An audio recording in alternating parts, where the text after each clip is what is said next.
We began by looking at actually a couple of field trip requests that had been put in by science teachers, and we began to educate ourselves a little bit more about what on the surface looks like a 2.5-minute event, and found that it actually in Southern Illinois is a 3-hour event. And as we looked and evaluated both activities that teachers might want to conduct, the fact that it's the 5th day of school, and the fact that we don't really have time to train our teachers or get the right materials in to protect children, we started looking at all aspects of the school operation. We consulted with legal counsel, and one of the things that we realized was that our dismissal schedule, because we run a 3-tiered schedule, we run high school, middle school, and elementary, and then we run high school, middle school, elementary for dismissal, that we noted that we were unable to avoid that 3-hour window that the scientists have said in Southern Illinois will be dangerous if there's repeated looking at the sun. That's 11:52 to 2:47.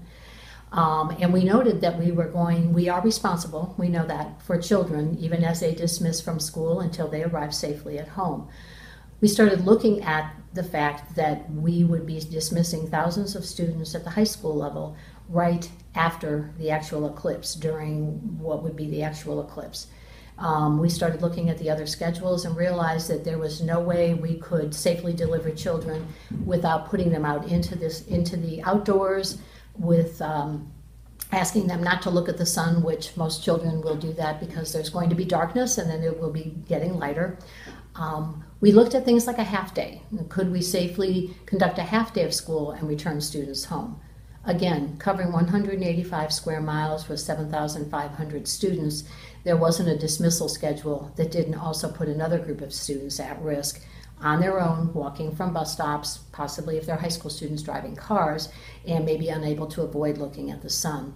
We looked at the fact that our athletes and our band students practice outside. So as we looked at the totality of the school operation, we determined that the safest option would be not to put them in those situations. But in this particular case, we were concerned about the students being our responsibility as they left school until they get home, which for some of our students is 45 to 60 minutes.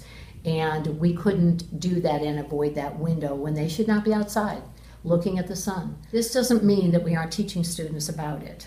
We are using all those opportunities with the NASA sites that will be recording that. There will be lots of opportunities appropriate to the grade level and the students to learn about it. It doesn't have to happen during that event, but we certainly will use it as a learning opportunity for our students as a current event around the 21st, as well as it fits into the science curriculum as appropriate at the grade level.